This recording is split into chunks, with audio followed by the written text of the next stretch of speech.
एक समय की बात है, एक किसान और उसका बेटा किसी व्यापार के सिलसिले से गांव से शहर जा रहे थे।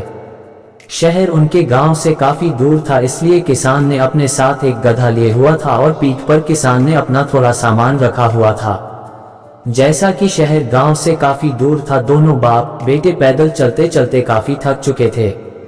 जब किसान ने देखा कि उसका बेटा काफी थक है तो उसने अपने बेटे से कहा, बेटा तुम काफी थक चुके हो, इसलिए तुम इस गधे पर बैठ जाओ, तुम्हें थोड़ा आराम मिलेगा।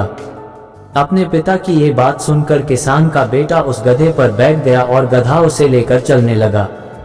अभी वे कुछ दूर आगे बढ़े ही थे कि उन्हें दूसरी तरफ से एक मुसाफिर आता हुआ दिखाई दिया, और जब मुसाफिर ने उन्हें देखा तो देखा कि बेटा गधा पर बैठा हुआ और पिता पैदल चल रहा है।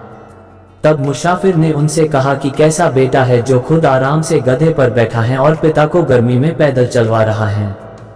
ये कह के वह मुसाफिर आगे बढ़ गया। जब उसके बेटे ने यह बात सुनी तो उसे काफी शर्म आई और उसने खुद गधे की पीठ से उतरकर अपने पिता को गधे की पीठ पर बैठा दिया। अब पिता आराम से गधे की पीठ पर बैठा था और उसका बेटा पैदल चल रहा था। अभी वे बस थोड़ी दूर आगे बढ़े ही थे, उन्हें एक दूसरा मुसाफिर आता हुआ दिखाई दिया। जब दूसरे मुसाफिर ने उन बाप बेटे को देखा तो कहा, कैसा बाप है, खुद बड़े आराम से गधे की सवारी कर रहा है और अपने बेटे को पैदल चलवा रहा है। ये कहकर वह मुसाफिर आगे बढ़ गया। जब ये बात किसान ने सुना तो उसे काफी शर्म, लोग उसके बारे में ऐसा बोल रहे हैं। तब किसान ने सोचा कि क्यों न अपने बेटे को भी इस गधे पर बैठा दूं ताकि किसी को भी पैदल न चलना पड़े, और लोगों की ये बातें सुननी पड़ी। इसके बाद उसने अपने बेटे गधे पर बैठा लिए और बड़े आराम से शहर की ओर जाने लगा। अब परिस्थिति ऐसी थी कि कोई भी पैदल नहीं चल रहा था। दोनों बाप बेटे गधे की पीठ पर बड़े से बैठे हुए थे। थोड़ी देर बाद दूसरी तरफ से एक तीसरा मुसाफिर आते दिखाई पड़ा। जब तीसरे मुसाफिर ने उन बाप बेटे को देखा तो कहा, ये दोनों कैसे निर्दयी इंसान हैं जो इस भरी गर्मी में इस बेचारे गधे पर लाद के बैठे हुए हैं। इस गधे को तो इन दोनों इंसानों से तो भगवान ही बचाए।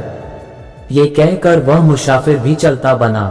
जब ये बात उन बाप बेटे ने सुनी तो उन्हें काफी शर्म आई और वो दोनों उस गधे पर से नीचे उतरकर पैदल ही चलने लगे। अब परिस्थिति ऐसी थी कि दोनों बाप बेटे पैदल चल रहे थे और वो गधा बिना कुछ उठाए। थोड़ी देर बाद उन्हें एक चौथा मुसाफिर उन्हें दूसरी तरफ आता हुआ दिखता है, और जब मुसाफिर उन बाप बेटे को देखता है तो कहता कि कैसे मूर्ख इंसान है जो गधे की सवारी होते हुए भी इस गर्मी में पैदल चल रहे हैं। चौथे मुसाफिर की बात सुनकर इस बार दोनों बाप बेटे सोच में पड़ जाते हैं कि अब क्या किया जाए।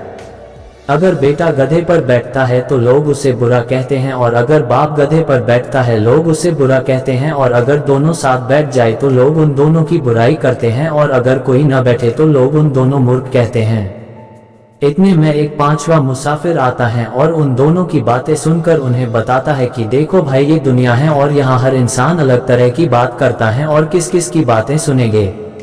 अगर आप अच्छा काम भी काम करते हैं तो हो सके वह किसी को बुरा लगे, और अगर खराब काम भी करते तो हो सके वो किसी को अच्छा लगे। दुनिया में करोड़ों इंसान हैं और करोड़ों किस्म की बातें हैं, आप किस किस को सुनेंगे। सही यह है कि इन बातों से बचा जाए और अपने दिल और दिमाग की बात सुनी जाए। पांचवें मुसाफिर की ये बात सुनकर किसान और उसका बेटा समझ गए कि हम जो कुछ भी करें दुनिया के लोग उसमें कमी और दोष निकलते रहेंगे, इसलिए वो दोनों उस गधे को वही छोड़ पैदल ही शहर की निकाल पड़े। कहानी से सीख। दोस्तों, इस कहानी से हमें ये सीख मिलती है कि हम कुछ भी करें, दूसरे लोग अपनी दुनिया भर की बातों से हमें गलत साबित करने में लगे ही रहेंगे, पर जरूरत है इन बातों से बचकर अपने दिल और दिमाग की बात सुन सही रास्ते पर आगे बढ़ते रहना।